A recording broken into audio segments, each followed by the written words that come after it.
Allahu Allahu Allahu Allah. Hari ini kita akan lihat, mari kita tengok sinopsis bagi halaman ke-25 pada hari ini, iaitu bermula pada ayat 164 ya. Sinopsisnya ialah berkaitan dengan kehebatan Allah Subhanahu Wa Taala. Mari sama-sama kita saksikan ya, keesaan Tuhan, kasih sayangnya dan tanda-tanda kekuasaannya yang akan menguatkan lagi jati diri kita. Disambung pada ayat 165 hingga 167, keadaan kaum musyrikin bersama Tuhan-Tuhan mereka. Ya, ini yang akan kita bincangkan, dan diteruskan pada ayat 168 169, jaga makan ya, penghalalan barang-barang yang baik dan sumber pengharaman benda-benda yang haram di dalam kehidupan. Jadi inilah sinopsis ringkasan pada hari ini. Allahu Allahu Allahu Allah. A'udzu billahi minasy syaithanir rajim. Bismillahirrahmanirrahim. Inna fi khalqis samawati wal ardi wa ikhtilafil layli wan nahari wal fulki allati tajri fil bahr والفلك التي تجري في البحر بما ينفع الناس وما أنزل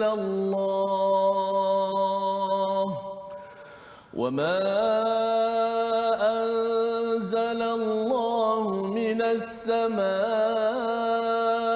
من ماء فأحيا به الأرض بعد موتها وبث فيها من كل دابة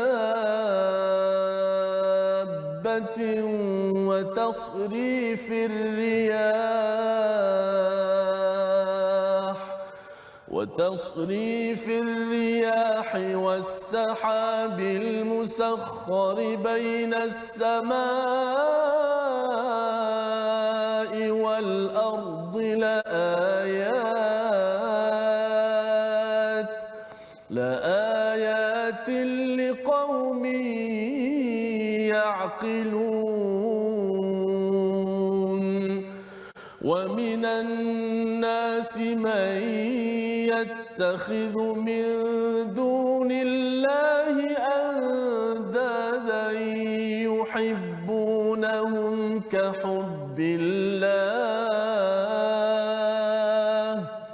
والذين آمنوا أشد حبا لله ولو يرى الذين ظلموا إذ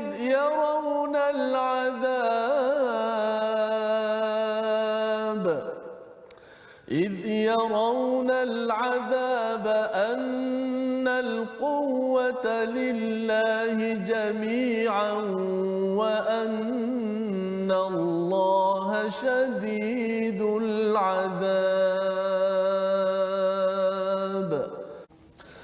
إذ تبرأ الذين اتبعوا من الذين اتبعوا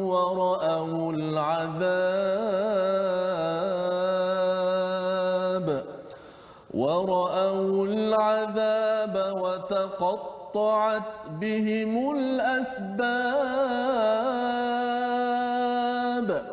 وقال الذين اتبعوا لو أن لنا كرة فنتبرأ منهم كما تبرأوا منا كذلك يريهم الله أعمالهم حسرات عليهم وما هم بخارجين من النار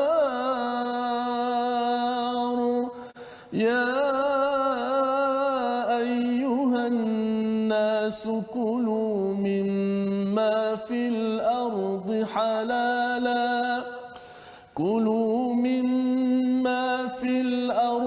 حلالا طيبا ولا تتبعوا خطوات الشيطان إنه لكم عدو مبين إنما يأمركم بالسوء والفحشاء وأن تقولوا على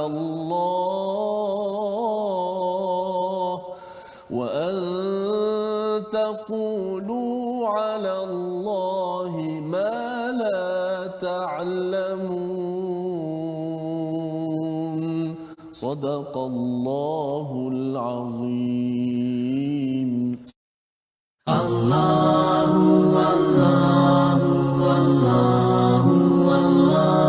Jadi ini membawa kepada resolusi kita pada hari ini, iaitu yang pertama, mari sama-sama kita saksikan. Perhatikan alam untuk meningkatkan rasa kebesaran pada Allah dengan menggunakan akal kita, ya. Bila akal digunakan dengan baik, membawa kita kepada resolusi kedua, semak apakah kecintaan kita pada Allah lebih dari segalanya ataupun sama ataupun lebih rendah berbanding dengan apa-apa sahaja yang kita cintai dalam hidup kita ini. Yang ketiga, jadilah pengikut yang sedar kebenaran, jangan jadi follower di Facebook, di Instagram, di pejabat, di rumah tanpa asas mengutamakan Allah Subhanahu Wa Taala. Dan yang keempat, pastikan makanan setiap hari halal dan baik. Jangan sekadar waktu makan kita nak makanan maksudnya, tapi waktu bekerja, waktu bertugas kita ambil saya tak naklah berkira-kira sangat. Rupa-rupanya ia memberi kesan kepada syaitan yang mudah merasuk di dalam diri kita semua. Membawa kita kepada perkataan kita pada hari ini, ya. Mari kita tengok sama-sama. Iaitu khalaqa, iaitu bermaksud mencipta, ya. Kalau kita tengok seawal daripada ayat 164 itu, Allah menyatakan inna fi khalqis samawati wal ard, ya, sesungguhnya pada penciptaan. Jadi khalqi itu benda yang dicipta, khalaqa maksudnya mencipta. Jadi setiap perkara yang Allah cipta yang kita senaraikan pada ayat 164 itu, kalau tengok dalam Al-Quran berulang 261 kali, itu peluang untuk kita guna akal betul-betul, jangan jadi orang yang tidak guna akal.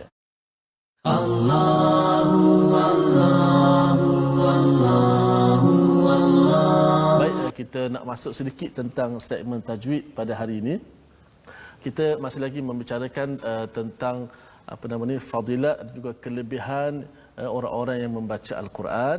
Jom sama-sama kita perhatikan di skrin ataupun kaca TV kita. Adab-adab membaca Al-Quran. Adab-adab membaca Al-Quran. Yang pertama ialah bersiwak ataupun membersihkan mulut. Pertama. Yang kedua, memilih tempat yang bersih dan utama, khususnya masjid dan juga kalau di rumah tempat-tempat yang baiklah, tempat-tempat yang tidak berselerak, memilih tempat yang baik. Kerana bila kita sebut adab, ia bukan hukum hakam tapi dia kesempurnaan. Yang ketiga, menghadap kiblat sekiranya membaca di luar salat.